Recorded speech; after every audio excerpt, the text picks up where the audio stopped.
Hey, what is going on everyone? I'm back today with my initial review of the just announced Android M developer preview, so let's get into it. So just a quick disclaimer here, this is still a developer preview, so this shouldn't be run as a daily driver, but if you want to do so, just keep in mind that there might be some bugs. And also, if you want to install it, you're gonna have to wipe your whole device, so just keep that in mind. So with that out of the way, in terms of design, this is pretty much just like Lollipop. You won't find any noticeable difference between the two. The only real difference in terms of design are the animation, which changed a bit. So for example, if I just open an app just like this, as you can see, there is a slight difference between the Lollipop and the Android M version.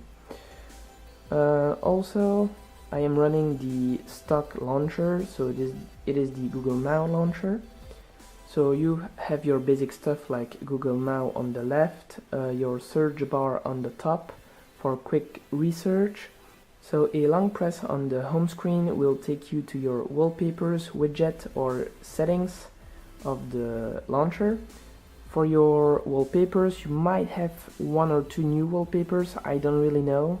This one is new though, and I think it looks pretty good.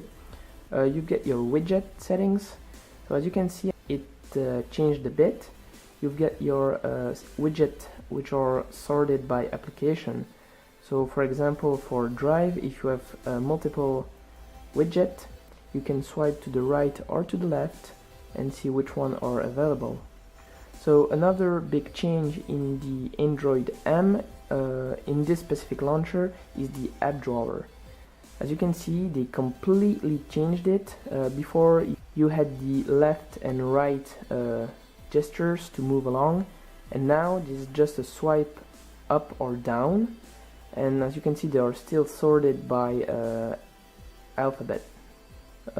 On the top here you get your 4 most recent apps, and you also have a search bar, so if you want to look for an app like YouTube, just type YouTube or part of the name and here it is.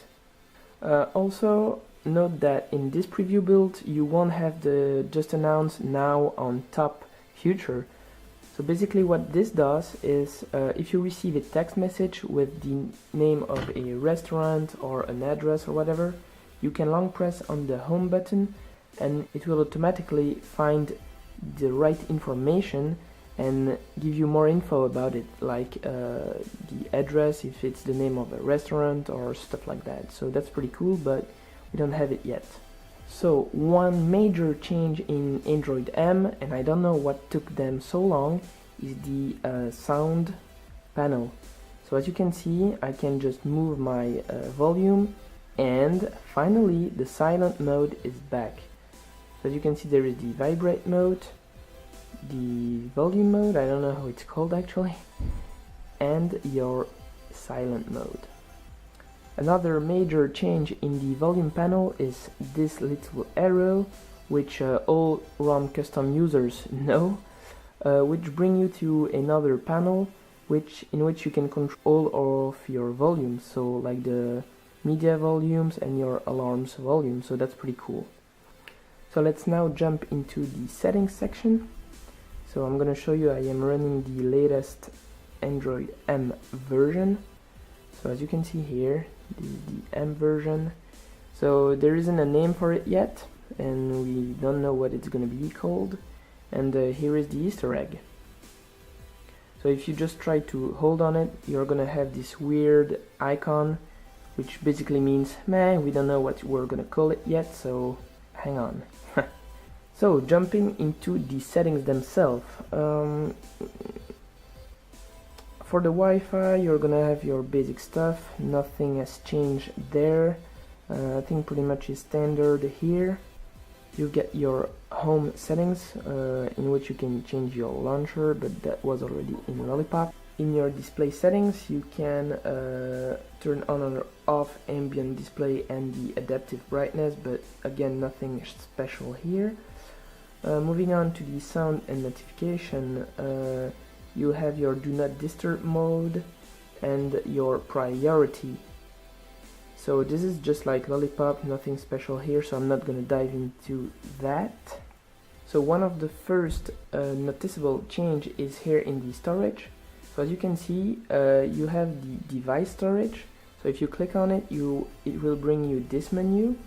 So this was the exact menu as we had in Lollipop, but what this means is you actually now have an OTG support right away. So I have here my USB key, which is a normal USB and a micro USB, and if I just plug it in there, as you can see, I now have a removable storage in my settings. So here also in the status bar, in the notification bar, sorry, you can go and explore your USB key. So that's pretty cool, since it wasn't stuck before. You had to use an app, and I think you had to be rooted, so that's pretty cool.